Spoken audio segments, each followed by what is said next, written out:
JBL presents ESPN cricket info time out Hindi में आप सबका स्वागत है। भारत का दूसरा सुपर हिट मुकाबला, भारत बनाम बांग्लादेश। कुछ तो है इस मुकाबले में, अगर आप हिस्टोरिकली भी देखें। और उसके बारे में बातचीत करने के लिए हमारे साथ ऑफ कोर्स पूर्व भारतीय कप्तान कोच अनिल कुंबले। अनिल भाई, thank you so much for joining us. क्योंकि अगर आप हेड टू हेड देखें T20 eyes, complete mismatch, 12-1 in favour of India. लेकिन जब भी ये दोनों टीम आमने सामने होती है, व्हाटएवर स्टेज, कुछ स्पाइस रहता है अनिल भाई इन मुकाबलों में। हाँ ज़रूर, अगर आप देखें तो लास्ट बॉल तक जाता है। बेंगलोर में मुझे 16 अभी भी 2016 अभी भी याद है, जो MS धोनी का वो लास्ट बॉल रन आउट। फिर पिछले साल भी, पिछले T20 वर्ल्ड कप में भी ऑस्ट्रेलिया में वो भी बारिश की वजह से थोड़ा एडवांटेज भारत हुआ था वहाँ पे। नहीं तो लिटन दास आराम से, हाँ, KL राहुल का वो run out, that was a turning point. हाँ, काफ़ी रोमांचक होता है, लेकिन मुझे नहीं लगता कि इस बार बांग्लादेश क्लोज आएगा भारत के लिए, क्योंकि जैसे आपने आंकड़े बताए, भारत की काफ़ी आगे है T20 इंटरनेशनल में बांग्लादेश के विरुद्ध। आप if I start from an India perspective, और अगर नज़रिए से देखें तो फिर से कहानी वहीं आ रही है। आई थिंक जो जब से आप आए हो इस मंच पे, इस टूर्नामेंट के लिए, आपको हर दिन पूछा जाएगा। फिर से पूछूंगा विराट कोहली और रोहित शर्मा की जो ओपनिंग कॉम्बिनेशन, क्योंकि एक स्टैट है to back it up.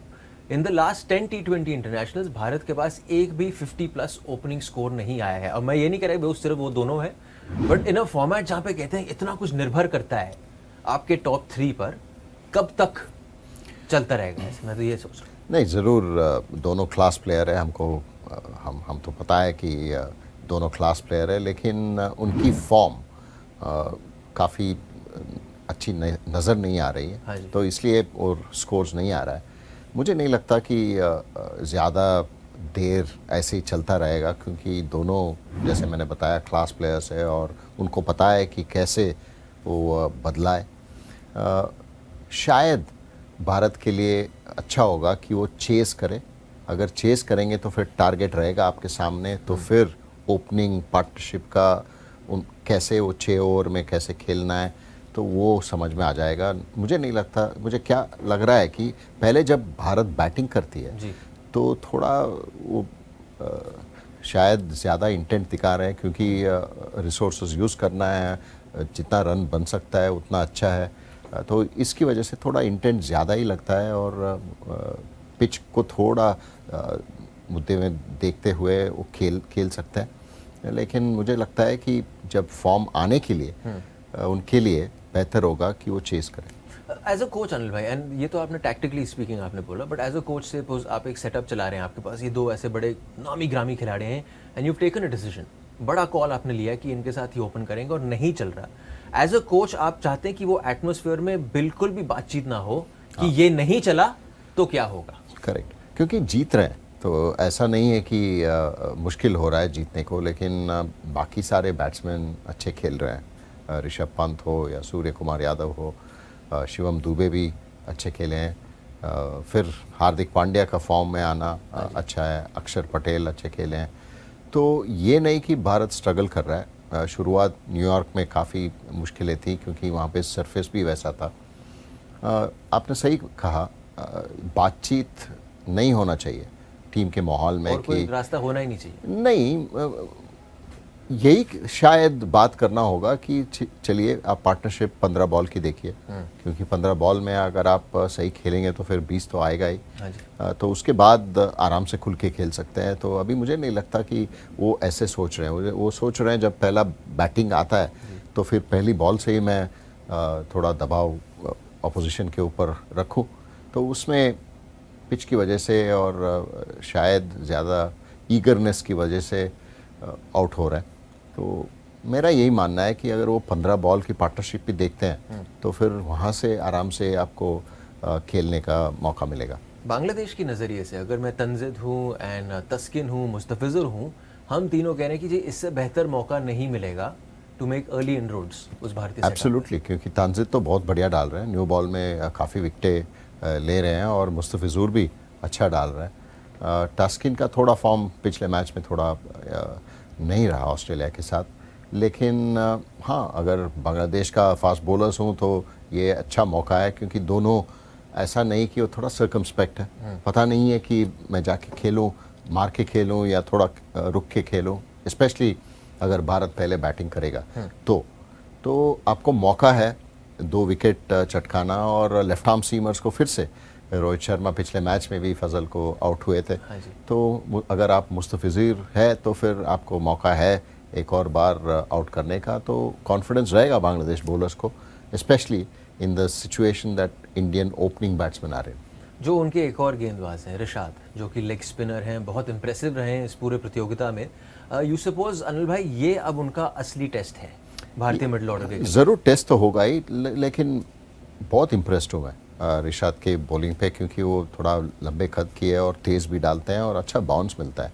Even against Australia he was the best bowler, दोनों लेफ्ट हैंडर को अच्छे डाले वो। और भारत के लिए भी थोड़ा टेस्टिंग रहेगा, क्योंकि आसान नहीं होगा उनको मारने का। लेफ्ट हैंडर 2 है ऊपर, शिवम दुबे और Rishabh Pant.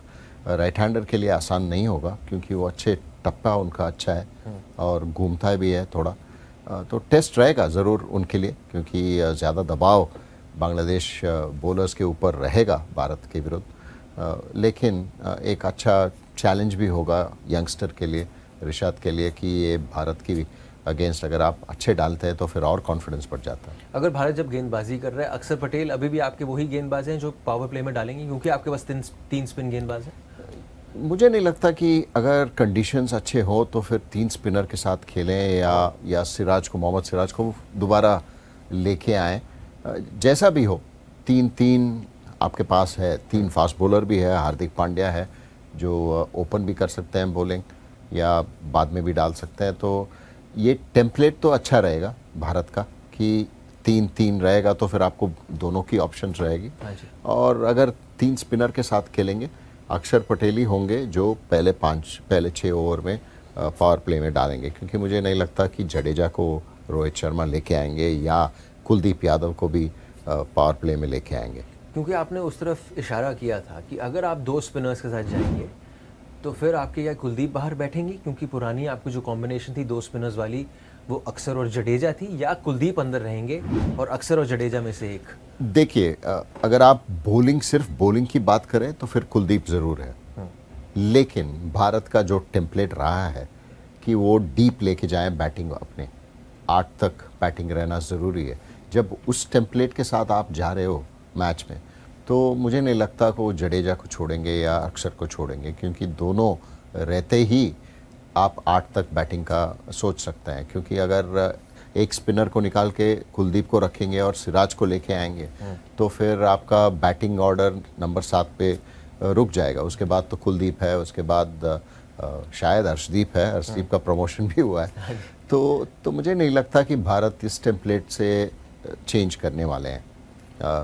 2 left arm spinner तो खेलेंगे ही, अगर तीसरा स्पिनर चाहिए ओनली देन कुलदीप विल कम।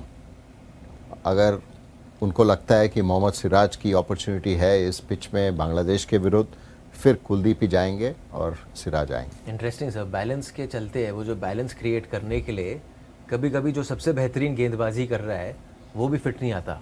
वही होता है, tough job. It's a tough job, क्योंकि अगर आप एक मैच खेलते हैं, एक मैच नहीं खेलेंगे, फिर से दोबारा ऑस्ट्रेलिया के साथ खेलेंगे, ये अच्छा नहीं रहेगा। मेरे हिसाब से तो 3 स्पिनर के साथ ही जाना चाहिए, क्योंकि अगर आप आगे भी सोचें ऑस्ट्रेलिया के विरुद्ध, भले ही सेंट लूसिया में अच्छा पिच हो, लेकिन ऑस्ट्रेलिया के विरुद्ध आप एक स्पिनर खिलाएंगे तो फिर आपको एडवांटेज ही रहेगा।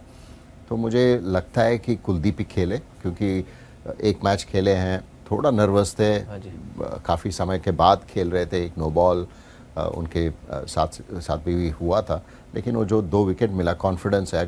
अगर आप चेंज कर देंगे इस मैच में कि सिराज को लेके आएंगे, तो फिर से उनका कॉन्फिडेंस जाएगा फिर से ऑस्ट्रेलिया के साथ। तो मुझे नहीं लगता कि वो चेंज करेंगे unless the surface demands. Anil भाई, thank you so much for your time. आप देख रहे थे JBL presents ESPN Cricinfo time out Hindi.